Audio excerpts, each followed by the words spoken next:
1935-ci ildən başlayaraq sərhəddə mühafizə zolaqları qurulmağa başladı. Bu zolaqlar boyu tikanlı məftillər çəkildi, şum nəzarət zolaqları yaradıldı. Keşikçi qüllələrinə projektorlar qoyuldu.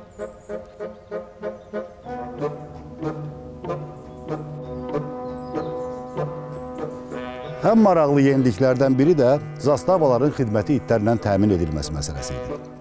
Sərhəd dəstələrində xüsusi təlim görmüş itlər hazırlansa da bu kifayət eləmirdi. Hökumət əhalini də bu işə cəlb eləmişdi.